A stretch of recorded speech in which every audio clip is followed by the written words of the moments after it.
Dear students, आज हम start करेंगे अपना साइक्लोहेक्सेन का स्ट्रक्चर। हम इस स्ट्रक्चर को कैसे ड्रॉ कर सकते हैं और फिर हम इसमें हाइड्रोजन बॉन्ड्स को कैसे शो करेंगे।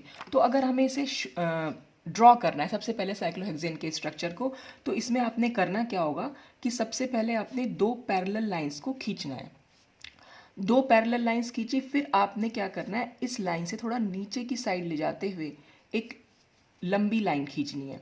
फिर यहाँ से ये छोटी लाइन इससे मिला देनी है। फिर यहाँ से आपने क्या करना है, इसी के पैरेलल एक छोटी लाइन खींचनी है और फिर एक लंबी लाइन को आपने इससे कार्बन से मिला देना है। तो इस तरह से ये 1 2 3 4 5 6 कार्बन यहाँ पर शो हुए हैं। और कैसे, एक कार्बन ऊपर है, एक कार्बन नीचे, फिर एक कार्बन ऊपर, एक कार्बन नीचे, ये कार्बन ऊपर और ये कार्बन नीचे। तो इसमें आप ये भी देख सकते हैं कि ये दोनों लाइन एक दूसरे के पैरेलल है, ये दोनों लाइंस एक दूसरे के पैरेलल हैं और ये दोनों लाइंस एक दूसरे के पैरेलल हैं। तो ऐसे भी बना सकते हैं या फिर आप इसको इस तरह से भी बना सकते हैं। आपने ये दो फिर से स्लैंटिंग लाइन खींची, पैरेलल होंगी, और पहली लाइन आप छोटी भी बना सकते हैं, नीचे को बनाई थोड़ी सी और ये इससे मिला दिया। फिर ये क्योंकि बड़ी लाइन है तो अब आप यहाँ पर एक बड़ी लाइन खींचेंगे और फिर इसी के पैरेलल एक छोटी लाइन से इसको यहाँ मिला देंगे।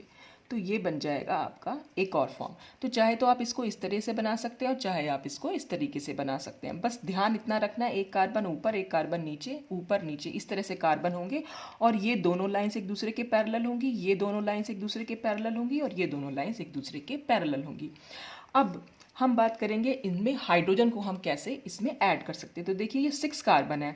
अब 6 कार्बन है तो कार्बन हमेशा 4 बॉन्ड्स बना रहा है यहाँ पर, क्योंकि सब सिंगल बॉन्ड्स हैं तो 4 बॉन्ड्स बनाएगा, यानी कार्बन जो है यहाँ पर टेट्राहेड्रल फॉर्म में है। तो ये 2 बॉन्ड्स तो हमें दिखाई दे रहे हैं जो कि रिंग के साथ इसने बनाए हुए हैं, लेकिन बाकी के जो दोनों हाइड्रोजन है उनको हम कैसे जोड़ेंगे। तो हर कार्बन से क्योंकि 2 हाइड्रोजन जुड़े हुए हैं, यानी कि हर कार्बन जो है 2 CH बॉन्ड बना रहा है, तो 6 कार्बन कुल मिलाकर 12 CH बॉन्ड्स बना लेते हैं। और इन 12 CH बॉन्ड्स में से जो 6 CH बॉन्ड्स होते हैं वो कहलाते हैं एक्सियल बॉन्ड्स और बाकी के 6 जो होते हैं वो कहलाते हैं इक्वेटोरियल बॉन्ड्स। अब ये एक्सियल और इक्वेटोरियल को हम बनाएंगे कैसे, बस हमें यही सीखना है यहाँ पर। तो एक्सियल बॉन्ड बनाने के लिए सबसे पहले 6 एक्सियल बॉन्ड्स मैंने सिर्फ शो कर रखे हैं यहाँ पर, वो आप कैसे बना सकते हैं। जो ऊपर वाला कार्बन है उस पर हमेशा एक सीधी लाइन ऊपर को खींचनी है और जो नीचे वाला कार्बन है उसमें हमेशा एक सीधी लाइन नीचे को खींचनी है। बस उस तरह से फिर आपके एक्सियल बॉन्ड्स बन जाएंगे। देखिए ये नीचे कार्बन है तो नीचे की साइड एक सीधी लाइन, ऊपर कार्बन है तो हमने ऊपर की साइड एक सीधी लाइन खींची, फिर नीचे वाला कार्बन है तो नीचे की साइड सीधी लाइन, ऊपर वाला कार्बन है तो ऊपर की साइड सीधी लाइन। तो बस आपको सीधी लाइन खींचनी है, बस ये ध्यान रखना है ऊपर वाला कार्बन है या नीचे वाला कार्बन है। तो ये बन जाएंगे आपके एक्सियल बॉन्ड्स। फिर हम इक्वेटोरियल बॉन्ड्स कैसे बना सकते हैं। इक्वेटोरियल बॉन्ड्स हमेशा 109.5 डिग्री एंगल पर बनाए जाते हैं। अब हर बार एक ऐसे एंगल हम तो नहीं नाप सकते हैं, तो इसको बनाने का क्या तरीका होता है, आपने क्या करना है, जो भी आपने कोई भी जो भी कार्बन आपने लिया, बस सपोज आपको यहाँ बनाना है, जैसे मैं आपको अगर यहाँ इसमें सिखाऊं, अगर आपको यहाँ पर कोई इक्वेटोरियल बॉन्ड बनाना है तो आपने क्या करना है, रिंग का पार्ट देखना है। रिंग का एक बॉन्ड छोड़कर जो ये दूसरा बॉन्ड है बस उसके पैरेलल या उसके जैसा आपको इक्वेटोरियल बॉन्ड बनाना है। तो ये लाइन ऐसे खींची हुई है तो मैं भी इसको ऐसे खींच दूंगी। तो आप एक बॉन्ड छोड़िए और जो दूसरा भाग है बस उस जैसा बनाइए। ऐसे ही आप इसको भी देख सकते हैं, ये बॉन्ड छोड़कर जो ये दूसरा पोर्शन है या दूसरा बॉन्ड है बस उस जैसा ही हमें बनाना है। और वैसे भी आप देख सकते हैं ये दोनों ही बॉन्ड्स एक दूसरे के पैरेलल हैं, तो इन दोनों के बॉन्ड जैसा ही ये बनना है। अब सपोज मुझे यहाँ पर इक्वेटोरियल बॉन्ड बनाना है, तो यहाँ पर इक्वेटोरियल मुझे क्या करना है, बस एक बॉन्ड छोड़ना है और दूसरे बॉन्ड जैसा बनाना है, यानी इस जैसा अब मुझे बनाना पड़ेगा। तो मैं इस जैसा बना सकती हूँ या फिर एक बॉन्ड छोड़ के इस जैसा बना सकती हूँ, तो ये बॉन्ड भी मेरा ऐसा ही बनेगा। तो क्योंकि ये दोनों लाइन एक दूसरे के पैरेलल है तो इन दोनों के जैसा ही ये बन के आता है। अगर मुझे इस कार्बन पर बनाना है तो फिर से मुझे यही करना है कि ये बॉन्ड छोड़ना है और इसके जैसा बनाना है, या फिर ये बॉन्ड छोड़ के इसके जैसा बनाना है। तो जब मैं इसके जैसा बनाऊंगी तो मैं ये इस तरह से ये बन जाएगा मेरा। फिर हम इस वाले कार्बन पर आए तो इस वाले कार्बन पर भी ये बॉन्ड छोड़ के मुझे इस जैसा बनाना है। अब आपको ये भी ध्यान रखना है कि ये ऊपर बनेगा या नीचे बनेगा। तो क्योंकि हम एक्सियल बॉन्ड्स पहले बना चुके होंगे, देखिए ये जो ऊपर वाला कार्बन है इस पे मैंने एक्सियल बॉन्ड ऊपर को बनाना है, जो नीचे वाला कार्बन है उस पे नीचे को बनाना है, ये भी नीचे कार्बन है तो मैंने नीचे बनाया, ये कार्बन ऊपर है ऊपर बनाया, ये कार्बन नीचे है नीचे, ये कार्बन ऊपर है तो ऊपर। तो जब ये एक्सियल बॉन्ड्स तो मेरे बन चुके हैं, अब मुझे सिर्फ इक्वेटोरियल बनाने हैं। तो अगर मैं इस कार्बन पर इक्वेटोरियल बना रही हूँ तो एक बॉन्ड छोड़कर जो ये वाला ये किस तरह से इस तरीके का है, तो मैंने ये इस तरह से बना दिया। या फिर ये बॉन्ड छोड़ के इसके जैसा बनाना है, तो ऐसे आप एक बॉन्ड छोड़ना है और दूसरे बॉन्ड जैसा बनाना है। तो कोई भी एक बॉन्ड आप देख सकते हैं यहाँ पर, जैसे मैंने ये देखा इस बॉन्ड को छोड़कर मेरे को इस जैसा बनाना है, तो जब ये इस जैसा बनेगा तो ये कुछ इस तरीके से बन जाएगा। तो ये इक्वेटोरियल बॉन्ड्स इस तरीके से आपको बनाने हुए होते हैं जैसे मैंने यहाँ पर बना रखे हैं। तो बस इतना ध्यान रखिएगा, बस एक बॉन्ड छोड़ के दूसरे बॉन्ड जैसा आपको बनाना है। और जब ये फाइनल स्ट्रक्चर मैं दोनों का बना दूं, मतलब एक्सियल भी दिखाऊं और इक्वेटोरियल भी, तो हम कुछ इस तरीके से यहाँ पर इसको दिखा सकते हैं जिसमें एक्सियल भी बने हुए हैं और इक्वेटोरियल भी। तो पहले आप एक्सियल बॉन्ड बना लीजिएगा, फिर आपके पास इक्वेटोरियल, फिर ईजी हो जाता है बनाना। अच्छा, एक चीज़ आप इसमें ध्यान रख सकते हैं कि जो ये इक्वेटोरियल बॉन्ड्स होते हैं वो क्या करते, जैसे अगर मैं इस रिंग को दो पार्ट में डिवाइड कर दूं, मान ली यहाँ से कट कर दिया, तो यानी यहाँ पर 1 2 3 कार्बन इधर बचेंगे और 1 2 3 3 कार्बन इधर बचेंगे। तो जो ये 3 कार्बन होते हैं हमेशा एक W फॉर्म कर रहे हैं। देखिए इक्वेटोरियल बॉन्ड के साथ अगर मैं बात करूँ, ये इक्वेटोरियल बॉन्ड ये हो गया, ये रिंग रेजिड्यू हो गया और फिर ये इक्वेटोरियल बॉन्ड हो गया। तो इधर की साइड एक W बन के आ रहा है। और अगर मैं इधर की साइड देखूं 3 कार्बन के साथ ही, तो ये इक्वेटोरियल बॉन्ड, ये रिंग का पार्ट और फिर ये इक्वेटोरियल बॉन्ड, तो यहाँ पर एक M बन के आ रहा है। एक तरफ हमेशा W बनता है इक्वेटोरियल बॉन्ड्स के साथ और एक तरफ हमेशा M बनता है। चाहे आप इसको ऐसे देख लीजिए, तो अगर मैं ऐसे देखूं सिर्फ इक्वेटोरियल बॉन्ड को देखिएगा, ये इक्वेटोरियल बॉन्ड, फिर ये रिंग रेजिड्यू और फिर ये इक्वेटोरियल बॉन्ड, तो ये क्या बन के आ रहा है M। और अगर हम यहाँ देखें तो ये इक्वेटोरियल बॉन्ड, ये रिंग रेजिड्यू और ये फिर एक वो M बना था तो ये W बनेगा। हमेशा अगर आप इधर की साइड देखेंगे तो इधर वाला पार्ट W है तो इधर M बनेगा, और अगर ऊपर देखेंगे अगर ऊपर M बन रहा है तो नीचे W बनेगा। तो ये इस तरीके से भी आप इसको बना सकते हैं। या फिर आप ऐसे भी देख सकते हैं जितने भी इक्वेटोरियल बॉन्ड्स होते हैं वो हमेशा रिंग रेजिड्यू के साथ। अब ये रिंग रेजिड्यू जो मैं वर्ड यूज़ कर रही हूँ उसका क्या मतलब है, ये है रिंग रेजिड्यू। रिंग रेजिड्यू माने रिंग का पार्ट। तो रिंग के पार्ट के साथ ये हमेशा Z बनाता है, और वो Z कैसा भी बन सकता है, इस तरीके से बन सकता है, उल्टा बन सकता है, सीधा बन सकता है, इस तरह बना सकते हैं, या फिर आप इसको इस तरह से बना सकते हैं, कैसे भी बनेगा। देखिए ये इक्वेटोरियल बॉन्ड हो गया, ये रिंग रेजिड्यू। रिंग रेजिड्यू कितना है, ये 2 बॉन्ड ले लिए, तो देख रहे हैं आप ये बॉन्ड एक तरह से उल्टा Z, ये Z बन के आ रहा है उल्टा। आप यहाँ देख लीजिए ये भी एक उल्टा Z बन के आ रहा है, और इसको देख लीजिए ये एक सीधा Z है, ये इस तरह से हम Z बनाते हैं। या फिर आप इसको देख लीजिए, या फिर आप इसको देख लीजिए। तो जो भी आपका, बस आपने चेक ये करना है, हमेशा इक्वेटोरियल के साथ 2 रिंग बॉन्ड्स जोड़ देने हैं। आप ऐसा मत कीजिएगा कि ये इसको Z समझ लीजिए, ये Z नहीं हुआ, Z हुआ ये और ये पोर्शन। एक इक्वेटोरियल बॉन्ड लेना है, बाकी दोनों रिंग के पोर्शन लेने। तो आप किस तरह से भी आप इसको बना सकते हैं, Z की फॉर्म में, M की फॉर्म में, W की फॉर्म में, या फिर जो मैंने आपको बताया कि एक बॉन्ड छोड़े और बाकी के दूसरे बॉन्ड जैसा बनाए। तो ये बनाना आपको बहुत अच्छे से आना चाहिए, क्योंकि इस बनाने के ऊपर ही है सारा आगे स्ट्रक्चर। जब आप ड्रॉ करेंगे तो उसमें हमें बहुत हेल्प मिलती है कि किस तरह से हमें इसको बनाना होता है। तो अगर मैंने दोनों को बनाया तो इस तरह से हम इसको शो कर सकते हैं, जिसमें ऊपर वाले ये हो गए एक्सियल और ये होता है इक्वेटोरियल।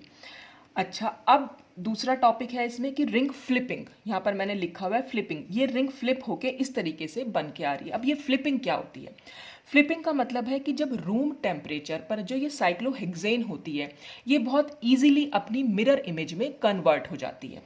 ये इसकी बिल्कुल मिरर इमेज है, और आप देख भी सकते हैं, अगर मैं यहाँ पर एक मिरर रख दूँ तो ये बिल्कुल हमें ऐसा दिखाई देगा। तो जो ये रूम टेम्परेचर पर चेयर फॉर्म का अपनी दूसरी चेयर फॉर्म में इंटर कन्वर्जन है, बस इसी को हम फ्लिपिंग बोल देते हैं। फ्लिपिंग बोल देंगे, या फिर हम यहाँ पर एक वर्ड यूज़ कर लेते हैं रिंग इन्वर्जन। रिंग इन्वर्जन भी हम यहाँ इसको बोल सकते हैं। तो और ये रिंग इन्वर्जन के दौरान होता क्या है, यहाँ पर इसका इस स्ट्रक्चर और इस स्ट्रक्चर में क्या डिफरेंस है कि जो कार्बन यहाँ हमने नीचे बना रखे थे वो कार्बन अब सब ऊपर हो गए हैं। देखिए नंबर 1 कार्बन हमारा नीचे बन के आ रहा था, लेकिन यहाँ पर नंबर 1 ऊपर है। नंबर 2 हमारा ऊपर आ रहा था, तो अब की बार नंबर 2 नीचे है। तो जो कार्बन नीचे होते हैं वो कार्बन ऊपर हो जाते हैं, और जो कार्बन ऊपर होते हैं वो नीचे हो जाते हैं ड्यूरिंग रिंग फ्लिपिंग। या और इसके अलावा क्या होता है, जो एक्सियल बॉन्ड्स होते हैं वो हमेशा इक्वेटोरियल बन जाते हैं, और जो इक्वेटोरियल होते हैं वो हमेशा एक्सियल बन जाते हैं।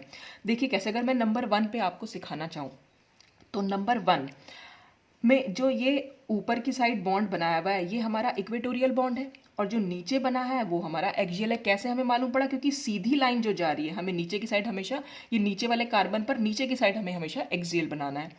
अच्छा, अगर मैं नंबर 1 की बात करूं तो ऊपर की साइड जो है वो एक्सियल बॉन्ड है और नीचे की साइड जो है वो इक्वेटोरियल बॉन्ड है। तो अगर मैं यहाँ पर कोई ग्रुप शो कर दूं, सपोज मैंने यहाँ पर एक ग्रुप लगा दिया जी, तो वो ग्रुप जी जो है अब हमें यहाँ पर शो करना पड़ेगा, क्योंकि हमारे इक्वेटोरियल बॉन्ड वो एक्सियल बॉन्ड में चेंज हो गए हैं। तो जब कभी आप, अभी मैं आपको दिखाऊंगी भी इसको कैसे देख सकते हैं हम इसे। तो जब भी कभी आपको पेपर पे बनाना है तो आपने क्या करना है, रिंग फ्लिपिंग कैसे दिखानी है, तो आपने ये जो स्लैंटिंग लाइन इस तरह से खींची थी, तो अब जब आप यहाँ बनाएंगे तो वो इस तरीके से खींचेगा, और बाकी तो फिर वैसे जैसे मैंने आपको सिखाया था स्ट्रक्चर, उस एक लंबी लाइन एक छोटी लाइन, फिर इसके जैसी ये लाइन और ये इसके जैसी ये वाली लाइन आपको बनानी है।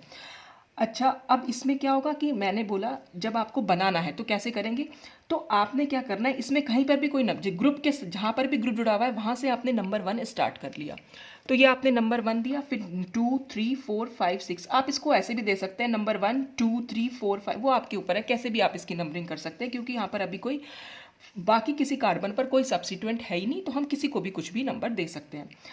फिर आपने क्या करना है, स्ट्रक्चर आपने इस तरह से बनाया इसका, इस नंबर 1 को आपने या तो यहाँ लिख देना है या फिर यहाँ लिख देना है। क्यों? क्योंकि हमें नीचे वाले कार्बन को ऊपर दिखाना है, तो ये कार्बन भी ऊपर है और ये कार्बन भी ऊपर है। तो सपोज मैंने नंबर 1 यहाँ लिखा, तो जब मैं नंबर 1 यहाँ लिखूंगी, यानी नंबर 1 जब यहाँ पहुँचेगा तो 2 नंबर, ऑब्वियस सी बात है वो यहाँ पहुँचेगा, ये 3 नंबर यहाँ होगा, 4 नंबर यहाँ, 5 यहाँ और 6 यहाँ, जैसे मैंने इसमें शो कर रखा है। अगर आपने नंबर 1 यहाँ लिखा है तो जाहिर सी बात है 2 नंबर ठीक यहाँ आ जाएगा, मतलब हमें एक बॉन्ड को आगे खिसकाना है या पीछे खिसकाना है।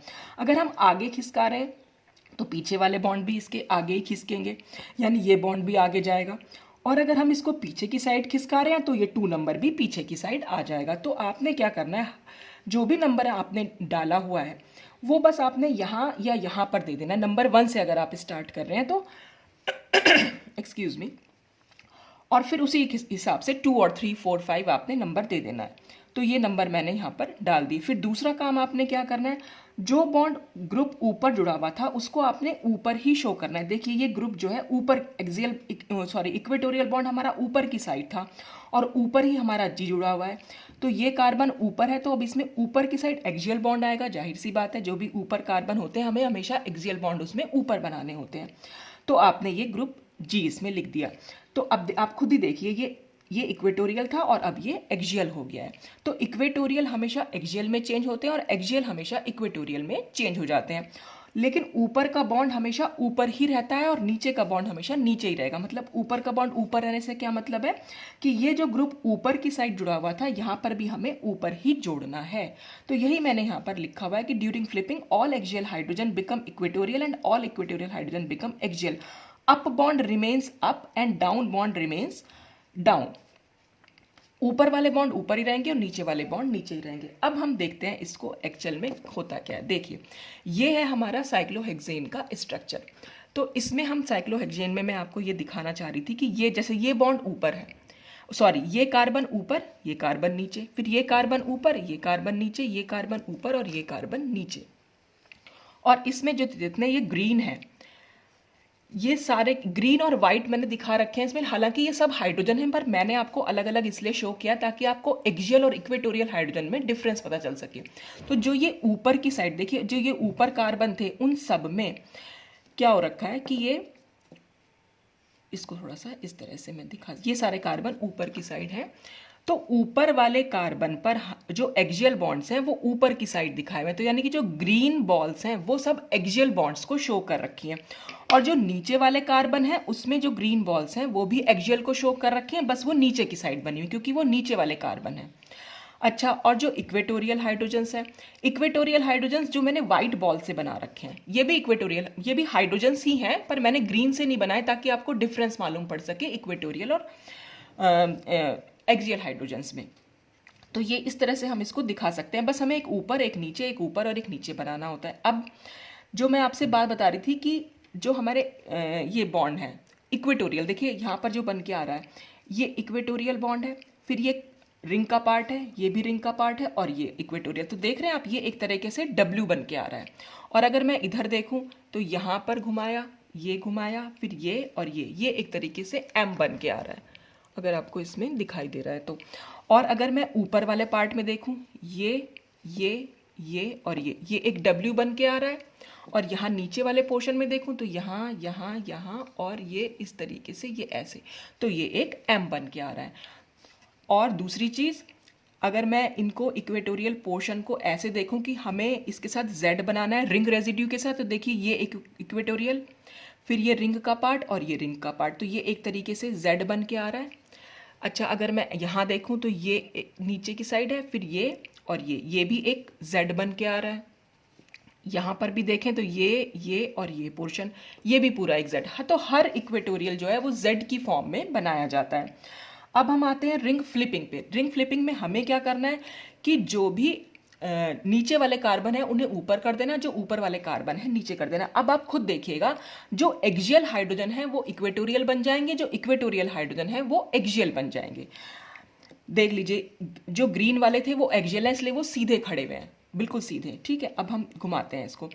जैसे ये था, ये मेरा कार्बन ऊपर की साइड है, तो मैं इसे नीचे कर दे रही हूँ। तो अगर मैंने इसे नीचे किया तो जाहिर सी बात ये अपने आप से ऊपर आ गया, फिर मुझे इसे भी नीचे कर देना है, तो मैंने इसे नीचे कर दिया। ये कार्बन हमारा ऊपर की साइड रहेगा और ये कार्बन हमारा नीचे की साइड आ जाएगा। तो अब आप देखिए, ये मैंने जो नीचे कार्बन थे उनको ऊपर किया, जो ऊपर कार्बन थे वो नीचे। आप देख सकते हैं खुद ही, अब ऊपर की साइड जो हमें बॉन्ड्स दिखाई दे रहे हैं वो सारे के सारे इक्वेटोरियल थे, अब वो सबके सब एक्सियल बन गए हैं। पहले देख रहे थे ना आप, नीचे की साइड लगे हुए थे, पहले ग्रीन बॉल्स हमारी ऊपर की साइड आ रही थी, अब व्हाइट बॉल्स हमारी ऊपर की साइड आ रही हैं, और बाकी की व्हाइट बॉल्स जो है वो नीचे की साइड है। तो यानी जब भी हम ये रिंग फ्लिपिंग थी जो मैंने आपको करके दिखाई, यानी ऊपर वाले कार्बन को मैंने नीचे किया और नीचे वाले कार्बन को ऊपर किया, तो ये थी रिंग फ्लिपिंग। और रिंग फ्लिपिंग के दौरान एक्सियल हाइड्रोजन जो थे वो इक्वेटोरियल हाइड्रोजन में चेंज हुए, और जो इक्वेटोरियल थे अब वो एक्सियल बन गए हैं। तो देख रहे हैं आप, ग्रीन बॉल्स अब वापस से इक्वेटोरियल बॉन्ड बना रखे हैं, और जो व्हाइट बॉल्स थी वो सारी हमारी एक्सियल में चेंज हो गई। तो इस तरह से ये रिंग फ्लिपिंग हो जाती है। तो हमारे पास स्ट्रक्चर तो होगा नहीं, मॉडल तो होगा नहीं, तो हमें जब यहाँ पर शो करना है तो आपको हमेशा यही करना है कि जिस भी फ्लिपिंग दिखानी है, जिस भी कार्बन, मतलब जिस भी कार्बन पे ग्रुप जुड़ा हुआ है और उस ग्रुप को आपको एक्सियल से इक्वेटोरियल दिखाना है, तो आपने बस ये करना है कि इस कार्बन को या तो यहाँ या फिर यहाँ लिख दीजिए, और उसी के अकॉर्डिंग जो बाकी के बॉन्ड नंबर्स हैं उस आप नंबर को डाल के लिख दीजिए, और जो बॉन्ड ऊपर की साइड है, जो ग्रुप ऊपर को जुड़ा हुआ है, वो हमेशा ऊपर ही दिखाना है। तो ये तो थे एक्सियल और इक्वेटोरियल बॉन्ड्स। अब हम डिस्कस करेंगे कन्फॉर्मेशंस ऑफ मोनो सब्स्टिट्यूटेड साइक्लोहेक्सेन्स, कि जो मोनो सब्स्टिट्यूटेड माने कोई भी एक हाइड्रोजन जो है अगर वो सब्स्टिट्यूट हो जाए किसी ग्रुप से, सपोज मैं यहाँ पर बात कर रही हूँ मिथाइल साइक्लोहेक्सेन की, और मिथाइल साइक्लोहेक्सेन में क्या हुआ, हमने क्या करा कि एक हाइड्रोजन को जो है रिप्लेस कर दिया एक मिथाइल ग्रुप से। अब कौन सा हाइड्रोजन, क्योंकि एक्सियल हाइड्रोजन भी है और इक्वेटोरियल हाइड्रोजन भी है, तो हम सब दोनों कन्फॉर्मेशन में इसके, यानी कि दो कन्फॉर्मेशन हमारे पास पॉसिबल है। एक होगा जिसमें एक्सियल पर मिथाइल ग्रुप जुड़ा हुआ, और एक होगा जिसमें इक्वेटोरियल पर मिथाइल जुड़ा हुआ होगा। तो इसको हम बोल देते हैं एक्सियल मिथाइल और इसको हम बोल देते हैं इक्वेटोरियल मिथाइल। और अगर हम शॉर्ट में शो करें तो स्मॉल ए बना देंगे, यहाँ पर स्मॉल ई, और आगे हमने लिख दिया मिथाइल। तो हम इसका नाम लिखेंगे एक्सियल मिथाइल साइक्लोहेक्सेन, और ये हो जाएगी इक्वेटोरियल मिथाइल साइक्लोहेक्सेन। और ये दोनों एक दूसरे की फ्लिपिंग इमेज है, अभी हम नीचे भी डिस्कस करेंगे इसको। अब ये दो कन्फॉर्मेशंस हैं, लेकिन हमें ये तय करना है कि इन दोनों में से प्रिफर्ड कन्फॉर्मेशन या हम ये कहें कि मोर स्टेबल कन्फॉर्मेशन कौन सा है। तो मोर स्टेबल हमेशा इक्वेटोरियल मिथाइल होता है। अब वो क्यों होता है वही हम नीचे इसमें डिस्कस करने जा रहे हैं। तो इसको हम प्रिफर्ड कन्फॉर्मेशन कह देते हैं कि जो मिथाइल साइक्लोहेक्सेन है वो इस फॉर्म में या इस कन्फॉर्मेशन में रहना ज़्यादा प्रेफर करेगी। अच्छा, अब हम बात करेंगे इनकी जो रिंग फ्लिपिंग हो रही है और दोनों के स्टेबिलिटी की। तो देखिए यहाँ पर जो मैंने यहाँ पर सिर्फ इतना ही शो किया हुआ है, सारे हाइड्रोजन शो नहीं कर रखे हैं, सिर्फ वो वाले हाइड्रोजन शो किए हैं जो इसके साथ एक्सियल हैं। तो जब ये ऊपर वाला कार्बन है तो ऊपर वाले कार्बन तो हमारे पास 3 ही है, तो एक से तो हमने मिथाइल ग्रुप जोड़ दिया, बाकी के दोनों कार्बन से एक्सियल हाइड्रोजन जुड़े हुए हैं। तो ये एक्सियल हाइड्रोजन मैंने यहाँ पर शो कर दिया और मिथाइल को मैंने पूरा खोल के लिख दिया। मिथाइल ग्रुप ने भी कार्बन जो है वो 4 बॉन्ड बना के रखेगा, तो इस तरह से वो 4 बॉन्ड मैंने इसको शो कर दिए हैं। और यहाँ पर अगर आप देखें तो ये जो एक हाइड्रोजन है, इसका जो एक हाइड्रोजन है वो इन एक्सियल हाइड्रोजन के साथ एक स्टेरिक इंटरेक्शन वहाँ पर होता है, यानी स्टेरिक रिपल्शन यहाँ पर फील करता है। और इस स्टेरिक रिपल्शन को हम यहाँ पर बोल देते हैं ये डाई एक्सियल इंटरेक्शन। अब ये डाई एक्सियल इंटरेक्शन क्यों बोल रहे हैं हम इसको, देखिए ये अगर हम, ये भी एक एक्सियल है बॉन्ड है और ये भी एक एक्सियल बॉन्ड है, तो दोनों दो एक्सियल बॉन्ड है, इसलिए हम इसको डाई एक्सियल बोल रहे हैं। और यहाँ पर हम इसको 1,3 नाम दे रहे हैं। 1,3 क्यों दे रहे हैं, क्योंकि अगर हम ये नंबर, एक कार्बन है, ये दूसरा कार्बन और ये तीसरा कार्बन, तो पहले और तीसरे कार्बन के बीच में, यानी पहले तीसरे कार्बन से जो ग्रुप जुड़े हुए हैं उनके बीच में एक स्टेरिक रिपल्शन हो रहा है, इसलिए हम इसको 1,3 डाई एक्सियल इंटरेक्शन बोल रहे हैं। और ऐसा ही इंटरेक्शन इसको इस वाले हाइड्रोजन से भी मिलेगा, ये पहला कार्बन, ये दूसरा कार्बन और ये तीसरा कार्बन, तो ये भी 1,3 डाई एक्सियल इंटरेक्शन है। तो इसका मतलब एक मिथाइल ग्रुप जब भी एक्सियल पोजीशन पर होगा हमेशा हमें 2 1,3 डाई एक्सियल इंटरेक्शन देखने को मिलेंगे, जैसा कि हम यहाँ पर देख भी सकते हैं। तो ये क्योंकि ग्रुप बल्की ग्रुप है, तो ये बल्की ग्रुप जब एक्सियल पोजीशन पर होता है तो जो ये दोनों एक्सियल हाइड्रोजन है इनके साथ ये स्टेरिक रिपल्शन शो करता है। और किस तरह से वो मैंने आपको दिखा भी दिया कि ये पूरा ग्रुप होता है और जो इसका हाइड्रोजन है वो बिल्कुल इसके पास में आ रहा है।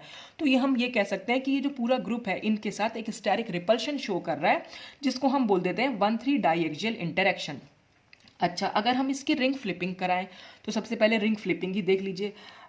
ये रिंग फ्लिपिंग हमेशा हम इसको इस तरह से दिखाते हैं, और ये क्योंकि मैंने लंबा पार्ट इसलिए बना रखा है क्योंकि ये प्रिफर्ड कन्फर्मेशन है, और ये मतलब यहाँ पर ज़्यादा रिंग जो है इस तरह का स्ट्रक्चर ज़्यादा शो हो करेगी। अब अगर हमें इसे फ्लिपिंग इमेज दिखानी है तो हम कैसे दिखाएंगे, मैंने आपसे कहा था कि जो ऊपर वाला कार्बन है उसको हम हमेशा नीचे की साइड शो करते हैं। तो यानी ऊपर वाले कार्बन से जो मिथाइल ग्रुप जुड़ा हुआ है आपको वो किसी नीचे वाले कार्बन पर शो करना है, चाहे तो आप यहाँ शो कर दीजिए और चाहे आप यहाँ शो कर, दोनों ही नीचे वाले कार्बन है। तो सपोज हमने यहाँ पर शो करना है मिथाइल ग्रुप को। अब हमें शो कैसे करना है, क्योंकि यहाँ पर भी 2 बॉन्ड्स बने हुए होंगे, एक बॉन्ड नीचे बना हुआ होगा और एक बॉन्ड ऊपर बना हुआ होगा। अब क्योंकि मिथाइल ग्रुप यहाँ पर ऊपर की साइड है इसलिए हम इसके ऊपर वाले बॉन्ड से मिथाइल को दिखाएंगे, जैसा कि मैंने यहाँ पर दिखाया हुआ है।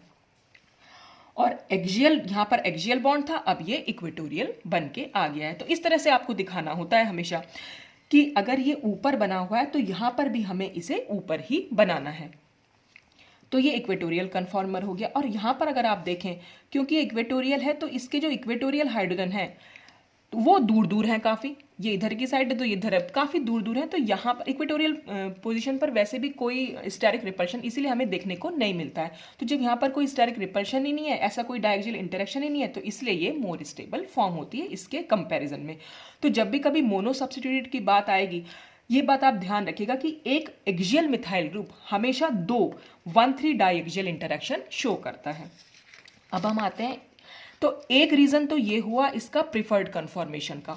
अब दूसरा रीज़न क्या है, दूसरा रीज़न होता है गोश इंटरेक्शंस का।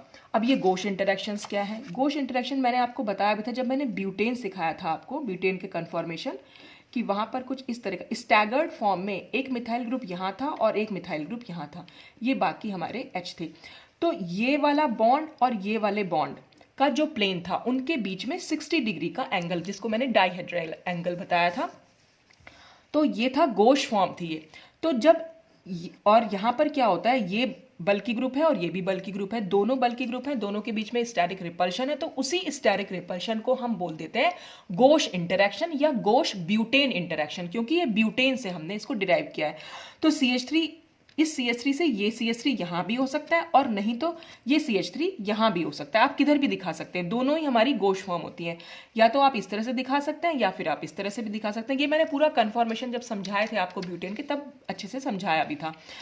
तो यही इंटरेक्शन हमें यहाँ पर देखने को मिल रहा है। ये जो मिथाइल ग्रुप है, ये मिथाइल ग्रुप इस बॉन्ड के साथ और इस वाले बॉन्ड के साथ गोश इंटरेक्शन शो करता है, तो जिसमें हम दिखा भी सकते हैं इसको। अब हम इसको अगर हम इस स्ट्रक्चर में दिखाना चाहें गोश इंटरेक्शन कैसे आ रहा है, तो सबसे पहले तो हम इसको बनाएंगे, हम इसको 1-2 बॉन्ड के अलोंग देखेंगे। तो यानी 1 हमारा पीछे दिखाई दे रहा है और 2 हमें सामने दिखाई दे रहा है, तो हमने 2 को सामने बना दिया पॉइंट की फॉर्म में और 1 को पीछे की साइड बना दिया।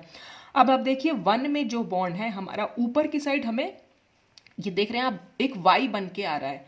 Y का जो ऊपर वाला पोर्शन है उससे मिथाइल ग्रुप जुड़ा हुआ है और जो नीचे वाला पोर्शन है उससे इधर की साइड एक H है, तो हमने पीछे वाला क्योंकि 1 कार्बन माना है तो हमने एक H इस तरह से जोड़ दिया, और जो दूसरा पार्ट है वो एक 6 कार्बन से जुड़ा हुआ है, तो हमने वहां पर 6 कार्बन से इसको जोड़ दिया। Excuse me. और फिर हम देखेंगे नंबर 2 कार्बन को।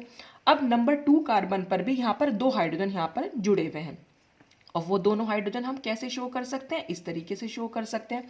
तो आप देख रहे हैं इस कार्बन पर एक सीधा Y बन के आ रहा है, तो हमने वो सीधा Y बना दिया। एक हाइड्रोजन इधर है और एक हाइड्रोजन नीचे की साइड है, तो हाइड्रोजन हमने नीचे बनाई, एक हाइड्रोजन इधर बनाई। और जो ये Y का ये वाली आर्म थी, ये जाके किससे मिल रही है, तीसरे कार्बन से, तो हमने ये 3rd कार्बन से जोड़ दिया। उसके बाद 3rd कार्बन जुड़ा हुआ है हमारा 4th कार्बन से, तो हमने 3rd कार्बन को जोड़ा 4th कार्बन से, और 4th कार्बन हमें अपने सामने दिखाई दे रहा है, और 4th कार्बन से भी एक बॉन्ड नीचे की साइड है और एक बॉन्ड ऊपर की साइड है। तो देख रहे हैं आप ये सीधा Y बन रहा है, तो 4 पे हमने एक सीधा Y बना दिया और एक हाइड्रोजन इधर और एक हाइड्रोजन इधर जोड़ दिया।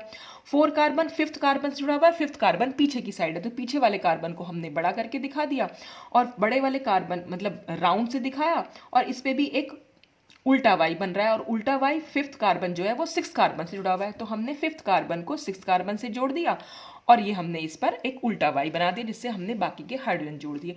तो आप देख रहे हैं इस वाली फॉर्म में अगर हम देखें, ये CH3 ग्रुप और ये वाला बॉन्ड और ये वाला बॉन्ड, ये दोनों गोशी फॉर्म में तो है एक दूसरे के साथ, तो जब ये दोनों एक दूसरे के साथ गोश फॉर्म में, इसलिए यहाँ पर एक गोश इंटरेक्शन हमें दिखाई देता है। जैसे मैंने आपको ब्यूटेन के केस में सिखाया, ये वाला और ये बॉन्ड और ये वाला बॉन्ड एक दूसरे से गोश इंटरेक्शन शो कर रहे हैं, ऐसे यहाँ पर ये बॉन्ड और ये बॉन्ड एक दूसरे से गोश इंटरेक्शन शो कर रहे हैं। तो यहाँ पर हमें 2 गोश इंटरेक्शन दिखाई देते हैं। कौन कौन से होंगे, एक तो CH3, फिर C1, फिर C6 और C5। तो CH3, C1, C6, C5, यहां पर हमने सिर्फ एक गोश इंटरेक्शन शो किया हुआ है। और दूसरा क्या होगा, CH3, फिर 1 कार्बन, फिर 2 कार्बन और 3 कार्बन, तो CH3, C1, C2, C3। तो जो मैंने यहाँ शो कर रखा है वो है CH3, फिर ये 1 कार्बन, ये 2 कार्बन और 3 carbon, CH3, C1, C2, C3, जिसमें हम 1-2 बॉन्ड के अलोंग देख रहे हैं। तो आपको दिख रहा है कि ये इस तरह से आ रहा है। यहाँ पर अभी हमें 6 वाले को शो नहीं किया है, 6 वाला आपको दिख भी नहीं रहा होगा, ऐसे आपको लगेगा CH3 हमने देखा 1, 2 और 6, इसके बीच में तो हमें कुछ भी नहीं दिख रहा है, तो ये ऐसे नहीं दिखाई देगा। यहाँ पर सिर्फ एक गोश इंटरेक्शन शो कर रखा है, बाकी मैंने दोनों को यहाँ पर अलग अलग इस तरह से शो कर दिया है। तो यहाँ पर अगर आप देखें ये बिल्कुल यही वाला स्ट्रक्चर है, बस यहाँ पर जो ये वाला वो है वो मैंने रिंग रेजिड्यू की तरह बना के दे दिया। तो एक तो इस तरह से दिखाई दे रहा है, और एक यहाँ पर हम 6 वाले कार्बन के अगर हम शो करना चाहिए तो हमें 6 और 1 बॉन्ड के अलोंग देखना पड़ेगा, यानी कि 1 कार्बन अगर हमने पीछे बनाया तो आगे की साइड हम 6 कार्बन इसमें जोड़ देंगे। तो 1 और 6 के अलोंग देखेंगे तो ये CH3 ऐसे और ये बॉन्ड हमें यहाँ पर इस तरीके से दिखाई देगा। तो हमें 2 गोश इंटरेक्शन दिखाई देते हैं, जिसमें CH3 C3 के साथ गोश में है और CH3 ही C5 के साथ गोश में है। तो ऐसे स्ट्रक्चर से अगर आपको नहीं समझ में आ रहा है तो मैं आपको यहाँ पर दिखाऊंगी। देखिए यहाँ पर क्या हो रखा है, अब हम क्या कर रहे हैं, अगर मैं ये वाला स्ट्रक्चर आपको दिखाना चाहूँ तो हम इस स्ट्रक्चर को कैसे देख सकते हैं। सपोज, अच्छा मैं इसमें मिथाइल ग्रुप और जोड़ देती हूँ। हमने एक एक्सियल पे, क्योंकि मिथाइल ग्रुप जुड़ा हुआ है तो हम यहाँ एक्सियल पे एक मिथाइल ग्रुप जोड़ के दिखा दें। ये देखिए ऑरेंज कलर से ये मैंने मिथाइल ग्रुप शो कर रखा है। अब अगर हम इस वाले स्ट्रक्चर की बात करें, ये हमें कैसे दिखाई देगा, तो हमें इसको कैसे देखना होगा। ये CH3 पीछे वाले कार्बन पर है और आगे वाला कार्बन नंबर 2 कार्बन है। तो देखिए अगर मैं इसको ऐसे रख दूं, इस तरीके से। तो ये पीछे वाले कार्बन पर आपको उल्टा वाई दिख रहा है, ये वाई, ये और ये उल्टा वाई बन के आ रहा है पीछे वाले कार्बन पे।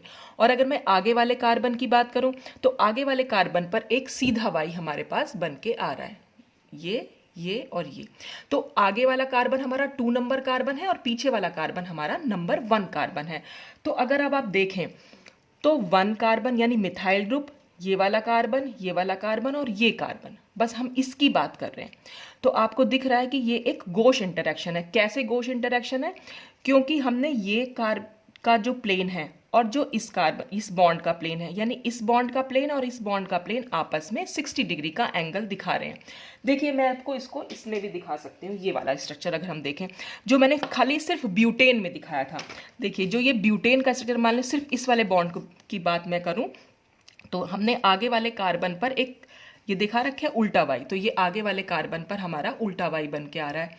और जो पीछे वाला कार्बन है, पीछे वाले कार्बन को अगर मैं इस तरह से दिखा दूं, ये वाला बॉन्ड देखिए, तो ये बॉन्ड और ये वाला बॉन्ड आपको इस तरह से, तो दोनों के बीच में जो प्लेन होगा वो डायहेड्रल एंगल हमारा 60 डिग्री का होगा। तो आप देख रहे हैं एक कार्बन, ये दूसरा कार्बन, ये तीसरा कार्बन और ये चौथा कार्बन।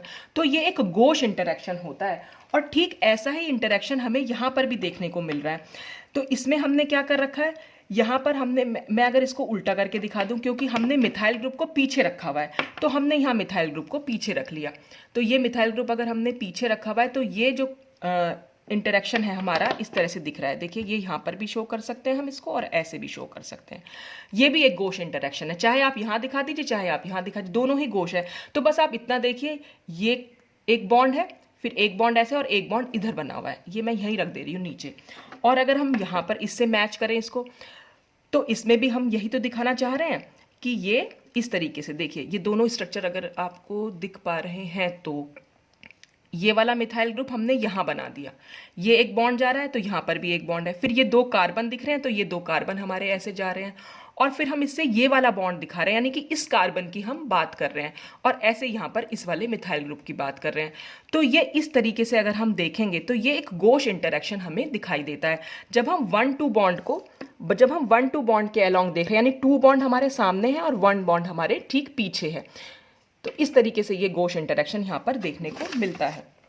अच्छा, अब अगर हम देखेंगे कि 1 कार्बन को मैं पीछे, अगर हम 1-6 बॉन्ड के अलॉन्ग देखेंगे, देखिए ये हमारा 1 था, ये 2 था, तो 6 कार्बन हमारा पीछे की साइड है, 1 2 3 4 5 और 6। तो अब अगर मैं इसको ऐसे देखना चाहूँ कि हमारा 1 कार्बन हम पीछे रखें और 6 कार्बन को हम आगे रखें, तो मैं कैसे देख सकती हूँ, ये अब ये 1 कार्बन था हमारा और ये मैंने 6 कार्बन को आगे रख लिया है, तो ये 6 कार्बन पर फिर से सीधा वाई बन के आ रहा है और 1 कार्बन पर हमारा उल्टा वाई बन के आ रहा है। ये जो 1 कार्बन था पीछे की साइड, ये मैंने ऐसे घुमाया और फिर से आप इस पर इंटरेक्शन देख सकते हैं। ये 1 कार्बन है, सॉरी ये 1 कार्बन है, ये मिथाइल ग्रुप है, फिर ये 6 कार्बन हो गया और 6 कार्बन जुड़ा हुआ हमारा 5 कार्बन हो गया। तो यहाँ पर भी एक गोश इंटरेक्शन हमें दिखाई दे रहा है, ये वाला इस तरीके से। अगर आप अगर आप स्ट्रक्चर से समझ पा रहे हैं तो बहुत अच्छी बात है, नहीं तो आप फिर को यही बनाना पड़ेगा। मैं आपको स्ट्रक्चर से समझाने की पूरी कोशिश कर रही हूँ अपनी तरफ से।